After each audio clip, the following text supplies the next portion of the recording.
Assalamualaikum warahmatullahi wabarakatuh. Hamdan wa syukran lillah, la hawla wa la quwata illa billahil aliyyil azim, amma ba'd. Baik teman-teman, sebelumnya perkenalkan dulu, nama saya Sinta Nur Ainiyah dengan nomor induk mahasiswa 9321360019. Kami dari kelompok 4 yang beranggotakan Muhammad Harisuddin Irsyad, Husnatul Ilma, dan saya sendiri Sinta Nur Ainiyah.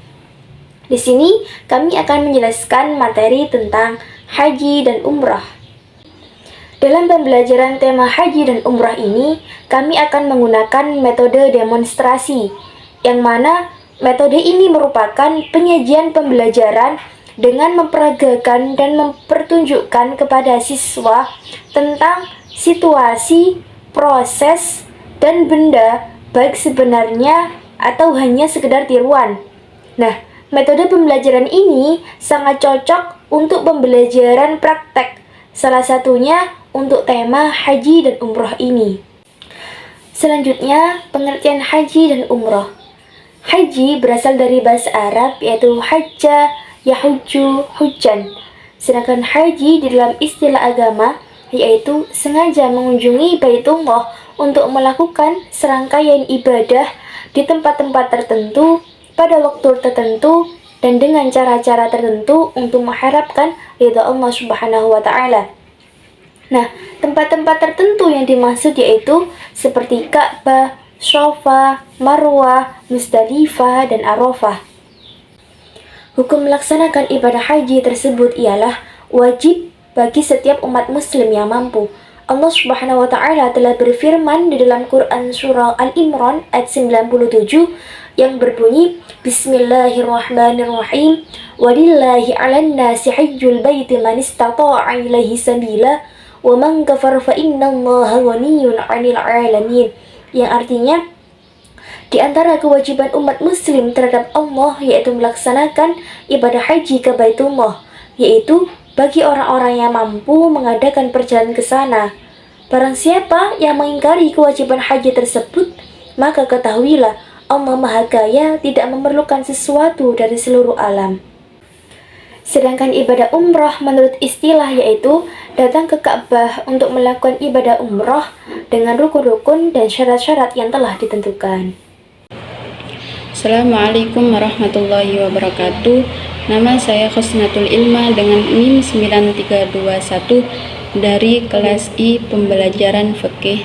Di sini saya akan menjelaskan sedikit tentang konsep haji dan umroh. Simak penjelasan dari saya sebagai berikut. Untuk poin yang pertama yaitu syarat-syarat haji dan umroh. Di sini haji dan umroh memiliki syarat yang sama, antara lain yaitu yang pertama, Islam. Setiap orang Islam berkewajiban untuk menunaikan ibadah haji jika telah terpenuhi semua syarat-syaratnya. Dan jelas pula bahwa orang non-Islam tidak berkewajiban untuk menunaikan ibadah haji. Sehingga jika ada di antara mereka yang ikut melaksanakan ibadah haji, maka ibadah haji mereka dianggap tidak sah. Untuk yang kedua yaitu berakal. Artinya, setiap orang muslim yang waras, tidak gangguan mental dan kejiwaan, maka ia berkewajiban untuk menunaikan ibadah haji. Untuk yang ketiga yaitu dewasa atau disebut dengan baligh. Dengan demikian, anak kecil yang belum baligh yang diajak bersama oleh orang tuanya untuk menunaikan ibadah haji, maka kewajiban ibadah haji tersebut belum gugur atas dirinya, sehingga ia tetap berkewajiban untuk menunaikannya saat ia telah memasuki masa akal balik nanti. Untuk yang keempat yaitu mampu. Mampu tersebut meliputi ketersediaan alat transportasi, bekal, keamanan, jalur perjalanan, dan kemampuan tempuh perjalanan saat haji dan umroh. Untuk yang kelima yaitu merdeka. Merdeka artinya seorang budak tidak wajib melakukan ibadah haji karena ia bertugas melakukan kewajiban yang dibebankan tuannya. Di samping itu, budak termasuk orang yang tidak mampu dari segi biaya, waktu, dan lain-lain. Untuk poin yang kedua yaitu rukun haji dan umroh. Haji dan umroh memiliki rukun yang sama serta pengerjaannya juga sama. Namun dalam rukun umroh wukuf tidak ada atau dihilangkan. Adapun rukun umroh sebagai berikut. Untuk yang pertama yaitu ihram atau berniat. Ihram adalah berniat mengerjakan haji atau umroh, bahkan keduanya sekaligus. Ihram wajib dimulai mikotnya, baik mikot zamani maupun mikot makoni. Sunnah sebelum memulai ihram diantaranya adalah mandi, menggunakan wewangian pada tubuh dan rambut, mencukur kumis dan memotong kuku. Untuk rukun yang kedua yaitu tawaf. Tawaf ibadah adalah mengelilingi Ka'bah sebanyak 7 kali dengan syarat suci dari hadas dan najis, baik badan maupun pakaian, menutup aurat. Ka'bah berada di sebelah kiri orang yang mengelilinginya. Untuk yang ketiga yaitu sa'i. Sa'i adalah lari-lari kecil atau jalan cepat antara Safa dan Marwah. Syarat-syarat sa'i adalah sebagai berikut.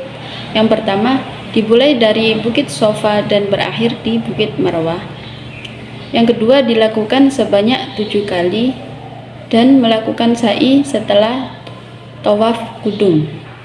Untuk rukun yang keempat yaitu tahallul. Tahallul adalah mencukur atau menggunting rambut sedikitnya 3 helai. Pihak yang melakukan tahallul ini sebagai rukun haji beralasan karena tidak dapat diganti dengan penyembelihan. Untuk yang selanjutnya yaitu rukun wukuf. Wukuf ini tidak terdapat pada umroh. Pada umroh wukuf tidak ada. Wukuf adalah rukun penting dalam haji. Jika tidak ada wukuf, tidak dilaksanakan dengan alasan apapun, maka hajinya dinyatakan tidak sah dan harus diulang pada waktu berikutnya. Wukuf yaitu memperbanyak beristighfar, zikir, dan doa untuk kepentingan dirinya sendiri maupun orang banyak dengan mengangkat kedua tangan dan menghadap kiblat di Padang Arafah. Dan rukun yang terakhir yaitu tertib. Semua rukun dilaksanakan dengan tertib agar pengerjaannya haji dan umrah menjadi sah.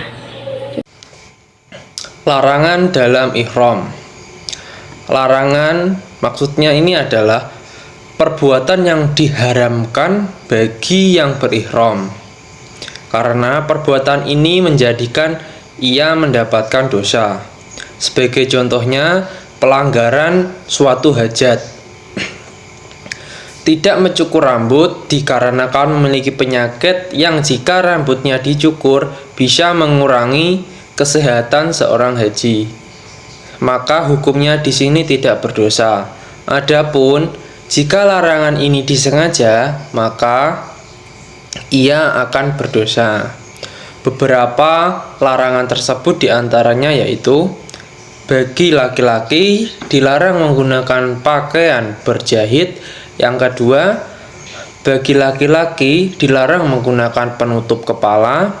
Yang ketiga, larangan bagi perempuan untuk menutup muka dan telapak tangannya. Yang keempat, di saat ihram bagi laki-laki maupun perempuan, wangi-wangian untuk badan maupun pakaian boleh memakainya sebelum ihram. Yang kelima, dilarang menikahkan ataupun menjadi wali nikah. Tidak boleh ada proses pernikahan. Yang keenam, bersetubuh ataupun hikmah haji dan umroh. Yang pertama, menjawab panggilan Allah Subhanahu wa Ta'ala. Dengan melaksanakan ibadah haji ataupun umroh, itu berarti seseorang telah menjawab panggilan dari Allah Subhanahu wa Ta'ala dan menjadi tamu di tanah suci. Yang kedua, memperoleh maghfirah dan ampunan dari dosa dan noda. Allah Subhanahu wa Ta'ala mengampuni semua hambanya yang dikehendakinya, Dan di antara orang-orang yang dikehendaki untuk diampuni dosa-dosanya oleh Allah Subhanahu wa taala adalah orang-orang muslim yang melakukan perjalanan ke Baitullah untuk melaksanakan ibadah haji. Yang ketiga, terkabulnya doa dan permohonan. Orang yang tengah melaksanakan ibadah haji termasuk ke dalam kelompok orang-orang yang dikabulkan doanya selama doanya sebagai balasan Allah Subhanahu wa taala atas sambutan mereka terhadap seruan Allah Subhanahu wa taala untuk menunaikan ibadah haji. Yang kelima, mempersatukan dan mempersaudarakan umat Islam. Haji yang dilaksanakan oleh umat Islam yang datang dari seluruh penjuru dunia itu mengandung hikmah yang luhur untuk mempersatukan dan mempersaudarakan umat Islam di seluruh dunia tanpa membedakan ras, kulit, dan lain sebagainya. Yang kelima, melipat gandakan pahala. Selama di tanah suci, umat Islam mengumpulkan pahala sebanyak-banyaknya karena ibadah di tanah suci Mekah dan Madinah pahalanya berlipat ganda dibandingkan dengan kita beribadah di tempat lain.